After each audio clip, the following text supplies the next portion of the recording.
नमस्कार, मैं हूं विपुल कुमार और आप देख रहे हैं सूर्य विहार डिजिटल न्यूज। अगर आप मेरे चैनल को सब्सक्राइब नहीं किए हैं तो सब्सक्राइब कर लीजिए, बेल आइकन को दबा लीजिए। जदयू के राष्ट्रीय अध्यक्ष ललन सिंह एक बार फिर भाजपा पर जमकर हमला बोला है और गोदी मीडिया को भी आड़े हाथे लिया है। उन्होंने कहा कि गोदी मीडिया सिर्फ सरकार के प्रचार करने में लगी हुई है। राम मंदिर का उद्घाटन होने वाला है और 15 दिनों तक गोदी मीडिया सिर्फ प्रचार करेगी, उन्हें मालूम है। इसके साथ साथ उन्होंने कहा कि गैर बीजेपी शासित राज्यों में बीजेपी और मोदी सरकार सीबीआई और ईडी से जांच करवा रही है, लेकिन हम कहना चाहते हैं कि आयुष्मान योजना की जांच बीजेपी करा ले तो चौंकाने वाले मामले सामने आएंगे। एक एक मोबाइल नंबर से हजारों लोग योजनाओं के लाभ उठाए हैं, ये एक घपला है। जदयू के अध्यक्ष ने क्या कुछ कहा है, देखिए इस रिपोर्ट में। अभी जो आदरणीय प्रधानमंत्री नरेंद्र मोदी जी की सरकार है, उस सरकार का पूरा तंत्र दो हाथों में केंद्रित है और अब उनका भरोसा उनकी अपनी पार्टी पर भी नहीं है। इसलिए कि अब उनको लग रहा है कि उनका तो सब तानाशाही चल रहा है, पार्टी के अंदर भी। पार्टी के अंदर कोई आंतरिक लोकतंत्र तो है नहीं, पार्टी चलती है आंतरिक लोकतंत्र। अब उनको लगता है कि मेरा पार्टी का वर्कर भी सब सुस्त हो गया, तो अब उनको पार्टी के वर्करों पर भी भरोसा नहीं है।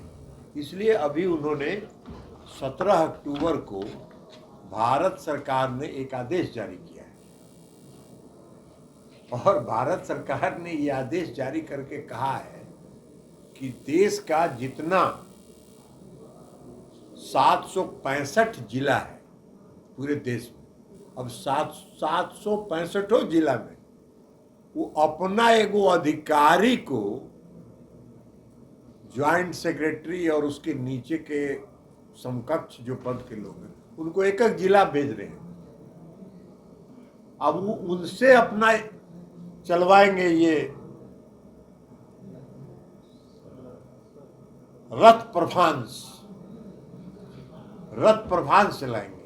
मोदी जी क्या क्या किए हैं, अरे मोदी जी कुछ करेंगे तब ना प्रभांस चलाएंगे। देख लीजिए, ये भी है 765 जिला का, ये भारत सरकार का नोटिफिकेशन है कि क्या प्रभांस चलाएंगे, क्या रथ चलाएंगे। कौन सा काम मोदी जी ने किया है पिछले 9 साल में, ये न बताएं। भाई 2 करोड़ रोजगार गायब हो गया, काला धन लाएंगे गायब हो गया, रोज काला धन लेके यहां से भाग रहा है। अभी भी कोई शाह कोई है, वो भी लेके 100 करोड़ भाग गया, तो रोज काला धन लेके जा रहा है विदेश। तो काला धन तो लाए नहीं, आप विदेश भिजवा रहे हैं। उज्ज्वला योजना, कोई सिलेंडर जल नहीं रहा है किसी गरीब के घर में। आयुष्मान भारत का लाभ किसी को मिल नहीं रहा है। भाई सीएजी का रिपोर्ट आ गया कि सीमित मोबाइल नंबर से 6-6 हजार 10-10 हजार लोगों का आयुष्मान भारत का पैसा निकाल लिया। स्कैम है, ये स्कैम है कि जगह जगह पूरे राज्य में जो अलग अलग राज्य में घूम के स्कैम का जांच करा रहे हैं, तो ये अपना आयुष्मान भारत का जांच काहे नहीं करवा रहे हैं? क्या आयुष्मान भारत योजना में क्या घपला हुआ? सीएजी का रिपोर्ट, हम तो सुने कि सीएजी का रिपोर्ट देने वाला जो जांच करने वाला अधिकारी थे सबको हटवा दिए, सबको विदा करवा दिए। कोई बताया हमको क्या तथ्य है, हमने उसकी मैंने जांच नहीं की है, लेकिन हमको बताया कि सबको हटवा दो। तो कुछ किए हैं नहीं, तो कौन सी के लिए ज्वाइंट सेक्रेटरी और अफसर को भेज रहे हैं? आई ज्वाइंट सेक्रेटरी जिला में जाके क्या करेगा भाई? तो इसका मतलब है कि आपका अपने कार्यकर्ताओं पर भरोसा नहीं रहा। आपका कार्यकर्ता तो आपका प्रचार करेगा नहीं। हाँ, अगर आप इनको ये भेजते जाएं समझने के लिए लोगों से कि भाई आयुष्मान भारत का कितना लाभ मिल रहा है, आपका उज्ज्वला योजना में कितना घर में गैस का सिलेंडर बांटे थे, वो जल रहा है कि नहीं जल रहा है, लोग गैस भरवा रहे हैं कि नहीं भर, इसको अगर करते तो एक बात समझ में आती। तो ये अपना प्रचार करने के लिए भेज रहे हैं, अभी पदाधिकारी से चुनाव प्रचार करवाएंगे। यही लोकतंत्र बचा है, यही लोकतंत्र है। लोकतंत्र को तो समाप्त कर दिए। अभी 2 करोड़ रोजगार देने का वादा किए, दिए तो है नहीं। अभी भारी भारी देखे हैं कि आज फोटो अखबार में छपा, भारी भारी लोग खड़ा होके अब बिहार के 133 आदमी को दिए हैं रोजगार। 133 आदमी को रोजगार देने के लिए भारी भारी। अरे रोजगार का मतलब होता है कि जो नीतीश कुमार जी की सरकार बिहार में कर रही है, गांधी मैदान में और सभी जिलों में 2 तारीख को 1.25 लाख लोगों को नियुक्ति पत्र दिया है, ये रोजगार है।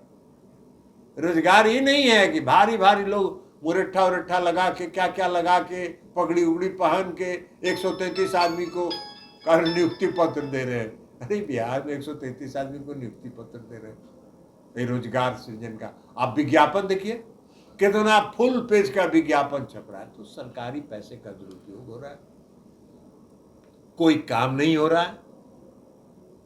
और ये अब भारत सरकार के अधिकारियों को लगाए हैं प्रचार करने के लिए अब अपना चुनाव। तो अब ये साफ दिख रहा है कि हताश है। सर, जेडीयू अपने संगठन विस्तार को देखते हुए मध्य प्रदेश में एक उम्मीदवार उतार रही है, कितना महत्वपूर्ण है सर? चुनाव लड़ेंगे नहीं, अपना संगठन में विस्तार नहीं करेंगे, संगठन बंद कर देंगे। कांग्रेस के साथ तो आपकी सांठगांठ होगी। तो कांग्रेस के 60 लोकसभा के चुनाव में है ना, तो 2024 का लोकसभा के चुनाव होगा, उसमें होगा गठबंधन।